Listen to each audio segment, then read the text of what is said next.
Like when you look back at the growth of your play over the years, have you found that there's like times where it kind of plateaus or stops, and then there's like breakthrough moments?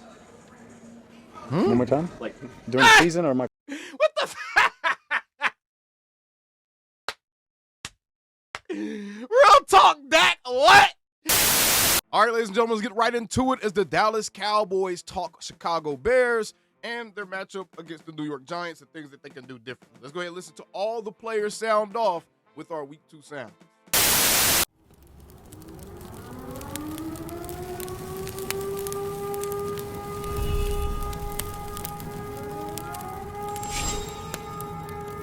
Man, shut your up. All right, we're going to start, looks like with CeeDee Lamb skis, and he got most of this. Then it's Jake Ferguson. Then we got Kavontae Turpin, Tyler Booker. We're going to finish it up with Jack Sanborn, which should be interesting to listen to because he's been someone who's been under some scrutiny. So let's go ahead and take a listen. See, fourth quarter and in overtime, you, Dak, George, kind of went on a heater. Talk about how you guys can build on that going forward and going into the Bears game. I mean, it was fun. Great time for us to start clicking on all cylinders. I feel like Shad did a great job of trusting in our ability and using us to our full advantage. Obviously, we lost hurt, so that was tough, and they had no choice but for us to step up, and that we did. CeeDee, what do you like most about the way this offense has played as a whole through 2 games? I mean, our ability to score. We're able to run the ball. We're able to do pretty much anything that we want. We haven't had many penalties, but we stay on top of that. We should be good going throughout the season. Last week you said Dak was hooping. Is he playing the best football of his career? I mean, the way he started the season so far. The best. It's only 2 weeks. I mean, he's been hooping though. For yeah, sure. yeah, for real.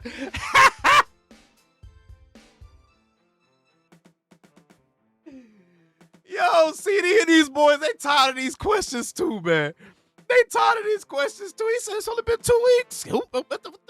Man, for real, bro. Best football of his career is crazy. Now, you can say you see Dak moving with a different energy because even Troy Aikman even said it. We might cover that in the video a little bit later in a discussion piece about Dak and the level that he's playing at, so be sure to lock in with that. But, man, that's funny as hell. Yeah, like, let's let him do it some more, and then the answer will be yes, though, for sure. But he's doing his thing. The accuracy, everything else. Absolutely. Dak's playing his best ball, and I'm happy for him. I hope he continue doing the thing, and results in our win column. Along those lines, a couple of specific plays. When you were doubled, he throws it over the guy in front of you. You go up and catch it, 1. And then 2, when he hits first, set up a long field goal into regulation. Can you talk about the work, the time on task that goes into having the confidence to make those throws? Yeah, man, that's all the offseason. That's all in the offseason, time and trust. Yeah, and for real. Again, trusting one another that we're going to do our job. Those passes ain't nothing but off-season work. And, man, I can't stress this enough. I'm going to say this early into the reaction. Man, if you're new to the channel, do not go in my comments complaining about me stopping and pausing the video and stuff. Do y'all not know what a reaction is, bro? I have to stop and pause the video and make it transformative. I cannot just sit up here and essentially let the Cowboys YouTube channel video play on my channel, bro. That's called stealing, man. I got to give my thoughts, my insights, my analysis into what they're saying, bro. I have to make it transformative. Can y'all please quit crying in the I know we got a lot of new people on the channel. But one thing y'all gonna learn about me, I do not care about telling any of you to shut they bitch ass up, man. And y'all about to get that. Y'all gonna get that treat if y'all keep crying in these comments, man. Matter of fact, AOC family, man, start tearing people up in the comments. Y'all see them crying, bro. Me seeing that ball in the air, I just knew it was one thing. I mean, obviously he trusted me to go get it, so that I did. And then for Ferg, them boys, that's a lot of bank reps, up the seam and just doing different things with each other and seeing each other plenty of times again.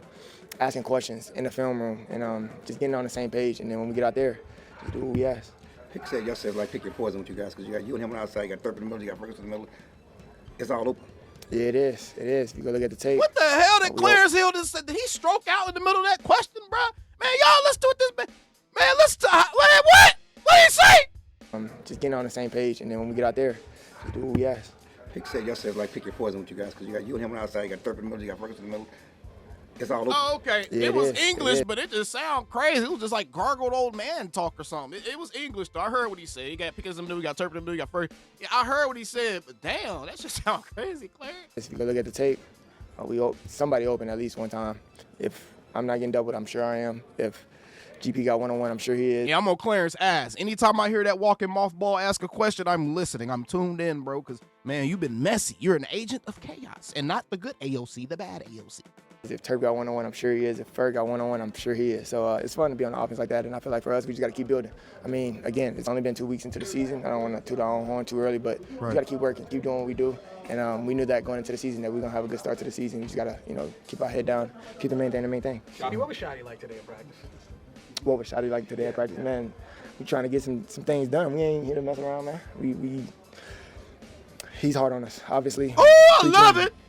I love it. Competitive stamina and continuing to fight throughout all 4 quarters of the game. And I feel like with that, continue to preach that. Hope Eberflus being hard on his defense. You mentioned that last year when Dennis Allen was against you guys with the Saints, he double-teamed you a lot. That's the coordinator you're going up against this week. What's it like when you know someone's coming in and their game plan is to definitely double you?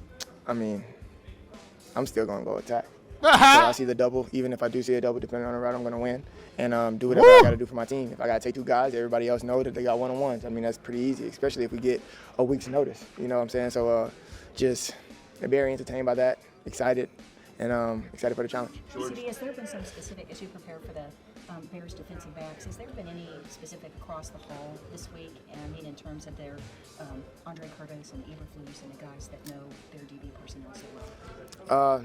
Not really, because our guys from here went there. So, I mean, we've had plenty across the halls. I know I'm very familiar with their Al Harris. I'm very familiar. Great point, Sedarian.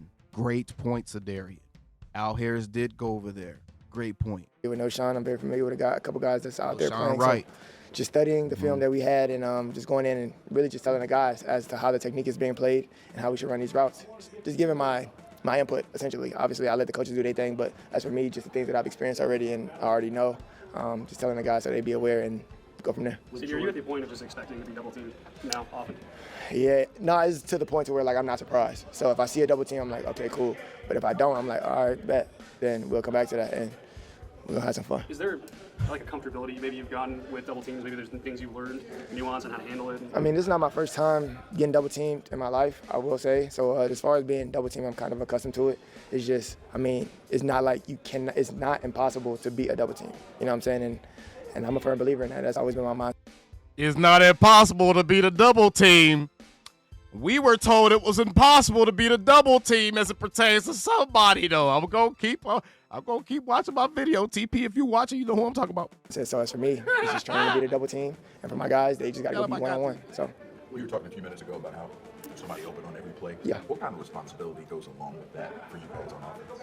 Win your one-on-one. I feel like it's fairly simple. You know, just being able to play this game for a long time in your life. I feel like if I told you you can go, you just got to go be one guy to go win. I'm pretty sure a lot of people in this league would be excited. You know, so for my guys, just again building that comfortability and that aggressiveness, that excitement, and everything else in between, just to go dominate their one-on-one. You win your 111, we win this game. With George last week after the game, he said it was the happiest he's been on a game day in his career.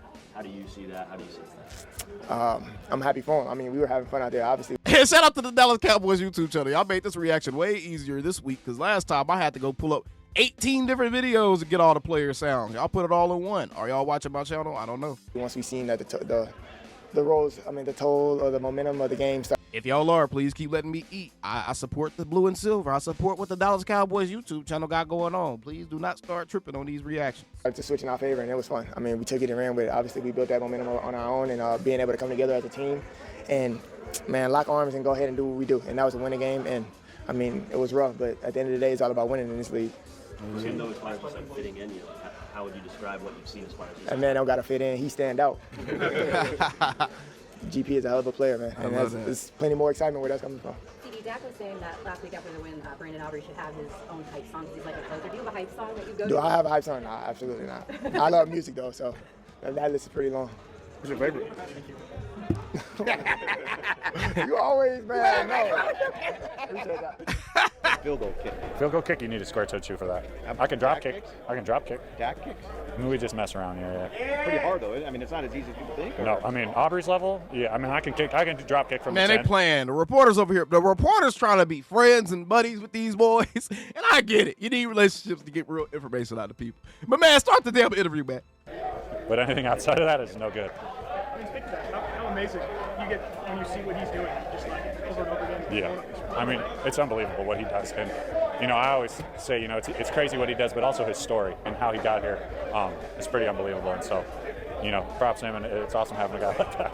Yeah, help him out, Ferg, and catch some of them damn passes your ass need to be catching at this point in your career, man. You need to take that next step, Ferg. You got to start bringing in some of them tight catches. I know it's difficult. They're not easy. I'm not calling you a bum for not making them, but, brother, that is your next step right there. You're not going to just magically wake up and have the athleticism of a Kyle Pitts or something like that. Your next step is being that reliable target that will haul in any catch, man. You can work on them hands. 20-yard field goal almost feel inevitable with him?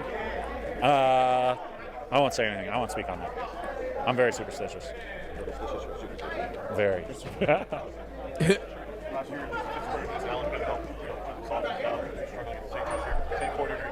Man, what they asking? Right. I didn't play against the Saints last year, so there's that. But also, just going in every single day, studying, but also staying on our P's and Q's and making sure we're clean is the key for this one. Talk about Dak playing well. It's almost like nationally it seems like, wow, it's a surprise, or to them to a degree. It's not a surprise to y'all. Right? Yeah. No. You know how it is. If you got a star on your helmet, they can say whatever they want. But the only opinions I care about are the ones inside this room, and we see what he does. Man, why y'all be wasting these players' time, man? Y'all don't have an interview if y'all don't have no real questions, man. Don't be wasting these boys' time like this. Every single day, we see how he approaches every single day. He's the first one in this thing, and he's the last one out. It's honestly no surprise to me at all. What's his control at the line of scrimmage like? It's unbelievable. And that doesn't just start on game day. It's not just on game day. It's walkthroughs, it's practice, but it's also in the locker room. It's we got times where okay, it's time to lock in, it's time to be serious.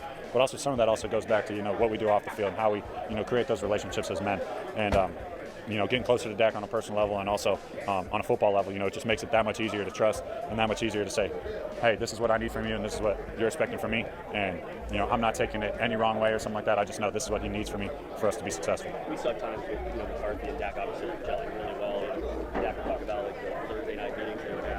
What have you gained as far as how that connection is with Shotty and Dak? It just seems like they're kind of rolling right off the end. Yeah, for sure. And, I think it's from a as a guy standpoint, it's hard not to like him. It's hard not to like Shotty. But then when you get into football, it's two great minds getting together, meshing and then just talking through stuff. And, we go out and practice and we're not just, walking through all the time. We're running, and that's our emphasis. That's what separates us is how we practice. So, Dak, Shotty, they both approach practice the same way. We're trying to make this harder than the game. We're trying to get these looks harder than the game. Okay. A little bit of Jimmy Johnson action going there, being Jimmy Johnson and Troy. A little bit of a Jimmy Johnson-Troy similarity drawn there as far as trying to make practice, intentionally trying to make practice more difficult than the game. Absolutely love that. Shotty and Dak in lockstep, apparently. And, I think we're on the right track. Brian talks so much about trying to fit what he wants to do, to his players. Is that his greatest strength? What do you see as far as that? Yeah, I don't think I could honestly pick out one singular strength. I love the way he approaches the day and each and every day, and it's never, I got a bad day today, I'm going to be a little quiet. It's always the same, and he approaches it the same, and he also expects that out of us. And from a player, you can see that coming from him every single day, and it's easy and it's contagious, so it's easy to buy in. Hey, that was Iceberg Ferg. Not a lot there. We did get the nice little practice nugget. Not a lot there, though. See what they talk about with Turp. Let's check in on his health.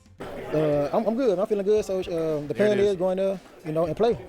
That's what me and Shotty talked about. That was the trainers talk about. So yeah, I'm just trying to go in there and see. Hey, Turp country ass. Turp, you country as hell, man. He said the plan is shit. Go in there and play. Hey, shit. Hey, country, man. See how it goes. So, at this point I'm playing, so I'm going to see how it goes. How challenging is it for you to manage something like that? Because you're not a guy who just has speed. You're also not trying to put yourself in harm's way when you're dealing with something. Well, I can't even. They in there playing ping pong so hard, I can't even hear the questions. Like I said, I got an injury last game, so I'm gonna keep it the same. I'm out here having to guess the questions. They're just based off the answers given. And again, I gotta keep pausing it, bro. Y'all got to just get over that ish. If y'all don't want to see nobody pausing it, man, go watch the full video on the Cowboys YouTube channel without my black ass in the corner commentating, man. Go watch it. Go give them some love. Show them some love. Tell them AOC sent you.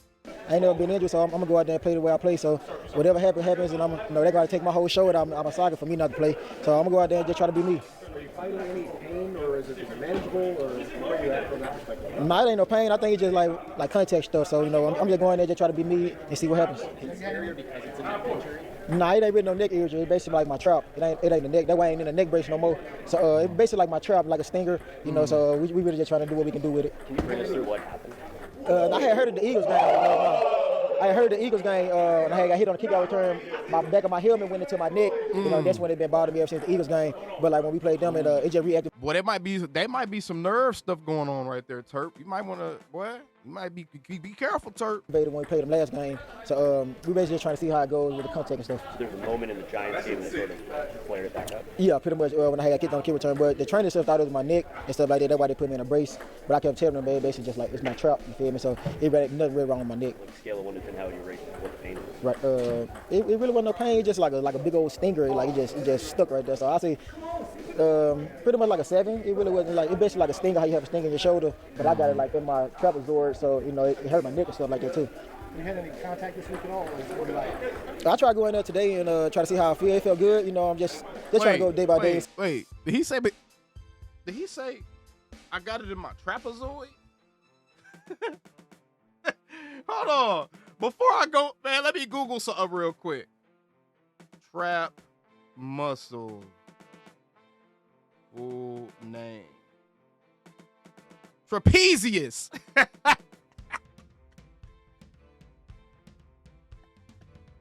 He said I got it in my trapezoid.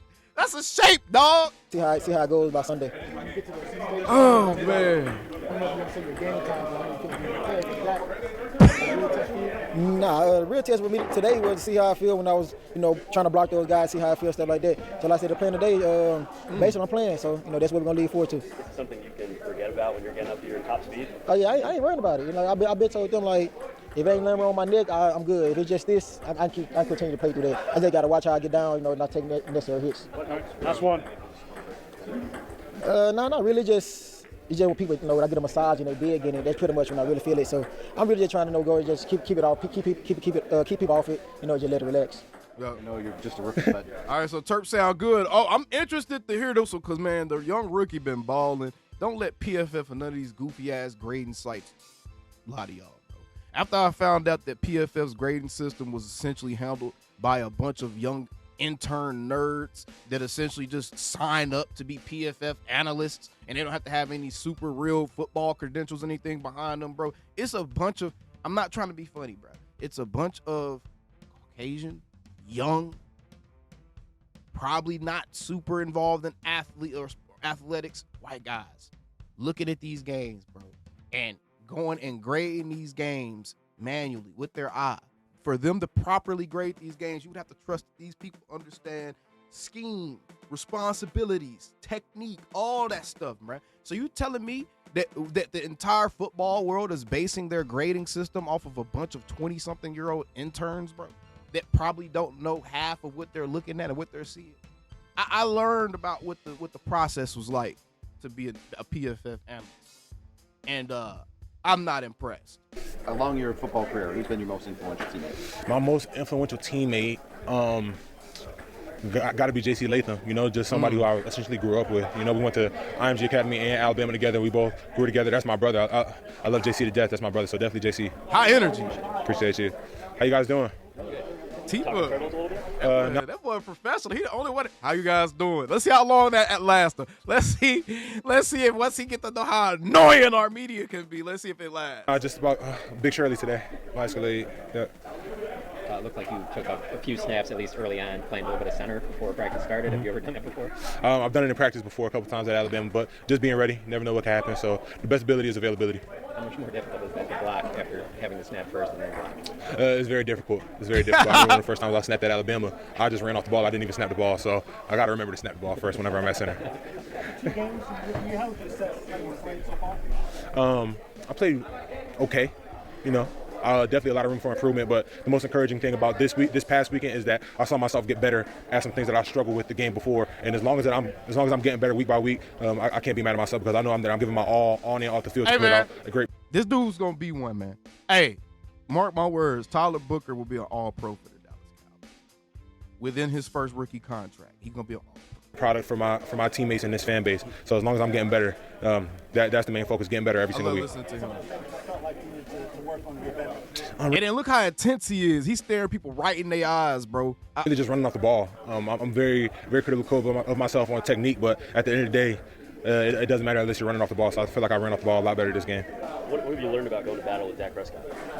It's a lot of fun. Dak is a true competitor, and I play with. I've been very blessed to play with a lot of great quarterbacks. Like my last couple quarterbacks from my junior year of high school were J.J. McCarthy, Bryce Young, Jalen Merrill, and now Dak Prescott. So I've been very blessed to have a lot of great quarterbacks, and then just to have Dak. He's different. All those guys have that ultimate confidence to him, and they make you feel a lot more comfortable when you get in the huddle with them. What did Sunday feel like for you just getting that first win and the way you guys got it? It felt amazing, and it's just a great introduction to the NFL and winning the NFL. It's tough to win the NFL, so that was a great preview too, and I look forward to winning a lot more throughout my career. Can you compare the temperament of Brock? That boy beard growing like mine. I got a little bit more thickness, more fullness than yours though, T-Book. And Cooper Beebe, like personalities?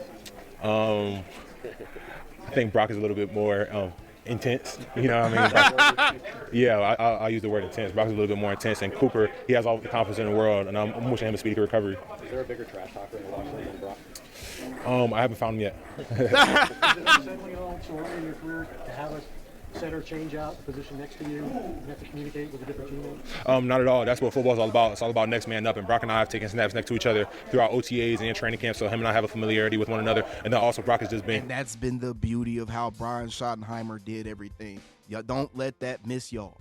Remember how Shotty intentionally was mixing up guys and letting guys play with the first team, second team, sometimes even third team, to where guys won't be unfamiliar with who they're lining up next to, man. And that right there, chef's kiss, bro, because it prepared these guys. They were prepared to a degree for this. So good job, Shotty. Crucial to my development because he's somebody that I lean on pretty much. I lean on everybody in that room. So I'm always constantly asking them questions about how I can get better as a rookie because everybody's been where I am, So just having that relationship that I have with him is huge, and I look forward to going to battle with him this Sunday.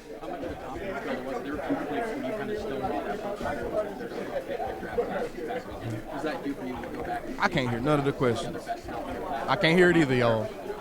Don't tell me. Turn up the video. I can't hear the questions either, bro. He was a great player, you know what I mean? So it was just great to go out there and have some good reps. And then I actually met Abdul the draft weekend. Our dads actually spent some time together up there in Green Bay, so it was pretty cool to see him. Man, screw Abdul Carter. Emotions are coming into this one. Obviously, there's some history there, but I think it's like every other week, and that want to go in there and win. And I feel like even going throughout this. Jack, we need you to play better.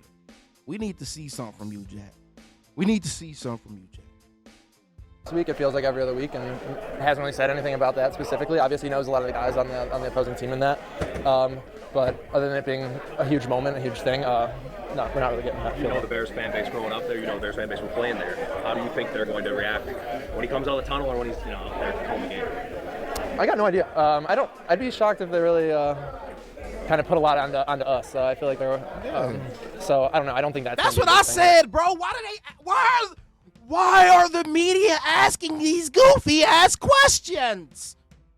How about y'all ask the players, since the coaches gave you nothing, be persistent in asking football questions. Ask Jack Sanborn, hey, what were some of the things that you felt went wrong in that game against the Giants defensively? Why aren't y'all asking the actual questions? Y'all asking these goofy ass narrative-based questions. Y'all are trying to force this narrative like Eberflus is some villain returning to the Windy City and he's going to get this crazy reception. Man, Chicago didn't accomplish nothing while Eberflus was there, and Eberflus wasn't like this huge notable figure in Chicago while he was there, bruh. No more than any of the rest of their head coaches, man. What the fuck? Us coming out of the tunnel, Flus coming out of the tunnel, it's going to be something. I think we're there to go win a game. Exactly. It's cool. Obviously, I grew up there. I know a lot of the guys. Our media be asking distracting, dumbass questions, bro. If these dudes weren't distracting, they weren't thinking about a certain thing, our media gonna make sure that they're thinking about some goofy shit. They're gonna make sure. That team, but very similar to, I think, Coach Flus, and then again myself. It's like every other game, and going in there to get a win. You played against Caleb Williams every day in practice. What's it like game planning for him now as an opponent? He's a talented player, and a very talented quarterback. He's got a strong. What's it like game planning for Caleb Williams now as an opponent? Y'all ain't gonna ask no football questions. Do y'all not know how to ask the proper football questions or something, bro? arm, and he can also use his legs and get out and make plays. As I've seen him make a lot of really good plays. So I know the type of player he is, and yeah, we're gonna have a challenge. Well, these reporters lucky I can't see them, and I don't know them by voice yet. Ahead of us. Flus said he learned a lot of lessons over, just kind of reflecting on how things went in Chicago. Have you seen a different Flus at all, or is it kind of similar? I think so. I think certain things here and there. Obviously, it's a whole different kind of. His job right now is completely different than what it was in Chicago. So I mean, obviously. What article-worthy answer are you trying to get out of that question? Have you seen a different Flus here than you've seen in Chicago? In Chicago, being the head coach and everything, a lot more on your plate and things like that. Y'all got one of the main guys that fans are looking at like, hey, when is he gonna kind of pop? When he gonna show us some pop on the field? And y'all didn't ask him a single question about what went wrong in the Giants game. So I don't know. I think you'd have to ask him specifics. You see maybe a guy who's honing in on defense? Oh yeah, for sure. What was it like emotionally to lose your coach? What, last year? Yeah, when Flus got. Bro, I'm not listening to that. They just asked him what it was like emotionally to lose it. Shut up! These dumbass questions. Let's go. That's the same question to CD. Fourth quarter and overtime, you, CD, George, went on a heater. Just talk about how you guys can build on that going into Chicago and just for the remainder of the season. Yeah, I mean, just a lot of work's paid off. Obviously, going back from the offseason. Starter question, Pat. Started back in April, I guess. Carried over, obviously, to OTAs and all that, and then the time we got together in the summer. All that's been quality. Obviously, when you get into training camp, we're just a lot of banked reps, a lot of trust in those guys. I mean, you see it thrown into some of the coverages and windows that doesn't happen without trusting those guys are going to go make those plays, and they're going to be right where they were back in the spring. Boy, I ain't going to lie to y'all. Looking at Dak's mustache is making my lip itch. I hate that my mustache grows just like that, bro. And I know he could feel that mustache just tickling the curves of his lips, bro. And that is such an annoying feeling. My bad. That was irrelevant. When you're working on this type of stuff. So, yeah, I'm not going to put any limitations on those two guys and the connection and what we can do. It's just a matter of, when teams are playing, it's kind of how those guys were in that back end. Other guys got to step up, and make some plays, and they did. And that's just the importance of that receiver group and just the way that we're trying to attack. You surprised at being... Was the epitome of that trust to throw to Ferg to set up the field goal? Damn, Dak be moving. Yeah, no doubt about that. No doubt about it. That was the prime example. I didn't notice it. I see y'all talk about in the comments last time we reacted to one of Dak's pressers, bro. That man do be moving, man. He making me feel like I need to move. Of a play with a lot of banked reps at it, him understanding the team, understanding the situation, being coached hard at it, and us executing. What do you expect when you go up against a Dennis Allen defense? Fortunately, it's his first year there, right? And I don't think they're going to be as multiple as they were in his time in New Orleans. But you've got to be ready for all of that, right? It's a great defensive coordinator. Guy's been around this league a long time, had a lot of success, put together great defenses year after year. So just being ready for a little bit of everything, honestly, whether it's pressure, whether it's every coverage in the book, just knowing that we've got to play to our strengths. We got to play and do plays that we're comfortable at, and just attack these guys, starting with us being the attackers. You look very confident when you're playing right now. Is this as confident as you've ever been? Yeah, most definitely. I just say it's the experience on top of all the work. Yeah, everything, all of that adding up, compounding really. Just the years of playing this game and seeing defenses, and when you've got guys like CD right in his prime, and then you've got a guy like George that we're able to add to elite guys with the rest of the crew, Turp, Ferg, a great run game. It's hard not to be. Have you thrown it better than you're throwing it right now? The big time throws. Clarence Hill. He's determined to push this. Dak's playing better than he ever has narrative 2 weeks into the season. I don't know. I mean, I've always felt like I could throw it. Exactly, bro. You surprised you're in sync this fast and this well so early? No, not necessarily.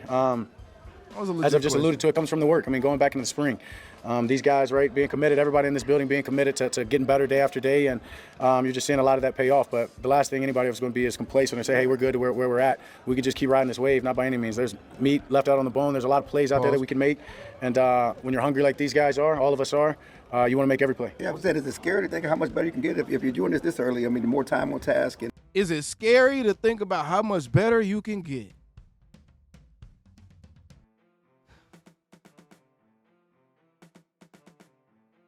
You're really getting in a zone with pick. How much better can y'all be? Yeah, who knows? Like I said, I'm not going to put any limitations on it. We can be very explosive. It can be it's going to be a fun offense to play in as we just continue to be multiple, as we continue to marry right the run game with the pass game, get those actions going even more. Yeah, it can be scary. Has it gotten to the point where you're just expecting CeeDee Lamb to get doubled often? For the most part, yeah, particularly right on third downs, even some normal D&Ds when they play man. Asking these boys the same questions. Y'all asking these boys variations of the same exact questions that you just asked CD. I don't know how you can feel comfortable playing man-to-man with one guy on him, especially with the way that we have attacked. we've shown we've been able to beat with 2 guys on it. So, yeah, most definitely. And then even as I said, in the back end of that game, it felt like they were doubling him and George. When people ask about Brock Hoffman, it's about his demeanor and feistiness and the like, but one thing Shotty said today was the command he has of the group. Can you speak to that in terms of, this is a guy, he's got a few years in the league, but not that much playing time, and just how much unusual that may be for a guy who's a backup to have that kind of temperament and command and confidence? Yeah, he definitely has the command, definitely has the confidence. I think if anything, this is where he thrives. Like getting his number called. Obviously, he was able to compete for it last year. Didn't quite go his way, and when his number's called, that's where he wants to be. He wants to be on the field, in between the lines. As you said, the feistiness. He's a boxer. He plays with one hell of a mentality. He's out there to protect his brothers. He's out there to be the aggressor, and that's what's natural for him to set the tone. And yeah, he's just a very natural leader. You watch him around here. Watch him getting the guys to the meetings, from the meetings, whether they're all eating together. He's kind of the ringmaster of that group. He also said that he prepares every game like he's going to be the center. Even last year, whether he was playing guard or not, prepared like the center. How much easier is that going to make the communication that you guys have to have? I have no hesitation in Brock Hoffman being center, or honestly never have. And I think that's just from the day that he's come in, the way that he's approached. What you're saying is him. Brock is one of Dak's guys, man. Brock is one of Dak's guys. And I think get well soon, young BB. We need you back. You're a young, budding star. But I think we'll be good with Brock, man. He's great reinforcements. Him preparing every day to be the center is anytime he's had to come in and do that, whether it be game, whether it be practice, training camp reps, whatever it is, especially from the communication and the command, not a beat is ever missed. So super confident. What's the growth of your game? Said on the ticket that he hopes you win more Super Bowls than he and Roger combined. That's how much he appreciates what I got to get going then. I don't know if I got that that many years left, but I got to win now. Mentorship, friendship, whatever you want to call it, just their support. Oh, yeah, having Roger and Troy support means the world, honestly. Super grateful to be the quarterback of this organization, understanding those who've come before me, and then obviously, years ago, getting to meet them, and then now, doing galas with them, getting to hang out with these men, to be able to call them friends, as you said, and knowing they've supported me and have let me know that from the beginning means the world. Super thankful for them, and yeah, I want to do exactly what he said, but like I said, I got to get started now. What sort of competitive advantages there? Any Flus and Sanborn on the team going back to Chicago, and maybe what intel they might be able to give you on some of their personnel? Yeah, I can't give you that intel, right? Then they're going to know everything we know. Exactly. It's definitely helpful. At the end of the day, though, it's a new coordinator over there, new system. Right. As much as anything, maybe just about the players that are there and kind of their body types and the way that they play, rally the ball, the way that they play coverage, just little nuances like that. When you look back at the growth of your play over the years, have you found that there's times where it kind of plateaus or stops and then there's breakthrough moments? One more time? During the season or my? What the? Real talk, Dak. What? What was that question? Yo. Career. Your career. I don't know if I've went back and looked at it like that. My objective every day is to get better. Get better in some aspect of my game, if not every aspect of it, and that's how it's been since I was a little boy. So I don't do a lot of reflecting, I guess you can say. I know there's just been growth consistently. And to get me to where I am now, I'm thankful for everything, the good, the bad, and everything in between that I've been through that's gotten me to this exact place. I guess maybe more what I'm getting at is, are there breakthrough moments that you feel sometimes when you're trying to work on something in your game? I think just the longer you do this. What is up with these questions? Things just kind of pop out, you know what I mean? And yeah, you recognize things faster. That's just through experience. So, during my time last year being hurt, that was definitely a breakthrough, and just the way that the game's called, right? Seeing the game from that perspective, and the way that you want to attack defenses, or just the little nuances in what's the coordinator doing, or are they switching out the D line up front, right? The changing plays. That I think just that allowed me to get a different perspective. So once again, just always trying to better myself and better my game every chance that I get. How much passed Tony Romo for second all time in pass completions? A win this weekend would tie you with Tony for third most wins by a quarterback in franchise history. I know your objective is to get wins in the win column. Do you ever take a moment just to reflect on those milestones for your career personally? Not necessarily, and I think for the main reasons I'm not anywhere in my mind close to being done. If that was on the forefront of my mind, I may look up, dang, what else do I need, or what I need to get to, but that's not on my mind by any means, never really has been. I don't know if it ever will be, to be honest with you. I just stay present, stay where I am. Records, all those type of things are meant to be broken. I'm just the next man up, and as I said, just trying to be the best that I can, and I know if I do that, I'll have a good chance at all of them. You open talking about your comfort and your experience, and how you feel good start. How much is Shotty a part of that because of the relationship you guys had? the similar offense, does that allow you to come in and be Yeah, comfortable? for sure.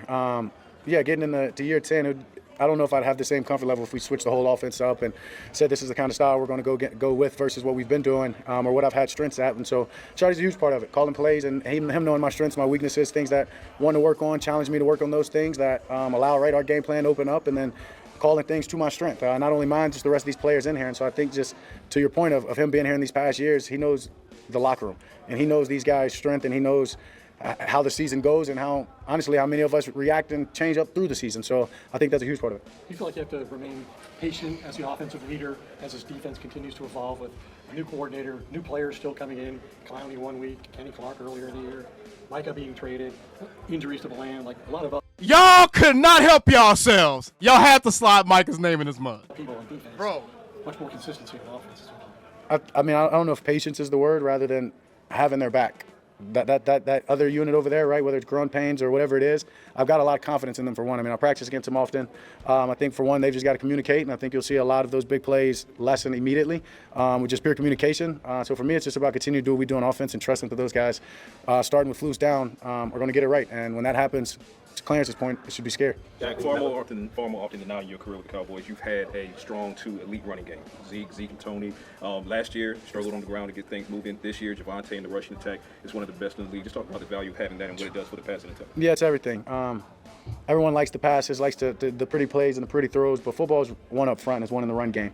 Yeah. When you can dominate there, all the passes, everything comes off of that's the second part. But the fastball for almost every team in this league is running the ball, and when you've got a line like we've got, growing young guys who are confident, and a back like Tay, we're just going to keep getting better at it each and every week, and that's just going to allow the offense to be more open. Dak, you met with the defensive coaches and Flus this week. Did you get any sense of extra juice or anything, just knowing the way everything ended with them last year in Chicago? I mean, I don't know necessarily. We've had sit down, me and Flus and those guys. What? Bro, okay. We figured out the media is insistent upon trying to push this Matt Eberflus back to Chicago narrative. Talk about the football. Talk about the football, bro. Talk about the football. It's kind of just been hallway talk of figuring things out about those players over there. But knowing Flus, spending time with Flus here before he went on his journey to Indy and then to be the head coach there, and then having him back, me and Flus just naturally talk over golf and over life. That's a guy that, I want to make sure he goes out there and get a win. Don't need a lot of extra motivation. I want to get a win regardless, selfishly and, for the team. And I think when it happens, that'll be a good sense for, a game ball, or just make sure that the rest of the guys understand how great of a win it is for Flus. Like Jake would say that you guys every now and then will mess around kicking field goals. I don't know what Jake's talking about. Jake. How hard is that? Consider what Aubrey's doing, right? A little bit harder than. Yeah, I'm not qualified for it. I can't even talk about it. He's amazing at what he does. Aubrey is very, very special. I'm so blessed to have him. Jake, on the other hand, he's a funny guy. What's your longer? Not 10. Not 10. No, not 10. What do you think about his mailman nickname? I ain't tried. What do you think about his mailman nickname for you? Who's that? Jake, calling you the mailman. Oh yeah. He's messaged. Yeah, I'm cool with it. He's messaged me that some and then hashtagged it like UPS or I'm cool with that. I'll just keep dropping the packages. As long as they catch them, we're good to go. Zach, you said Brandon Aubrey deserved his own type song. No, it's not Mailman. His name is the Rainmaker, bro. His name is the Rainmaker because he dropping rain droplets right into people's buckets, bro. Dakota Prescott's nickname is the Rainmaker, bro.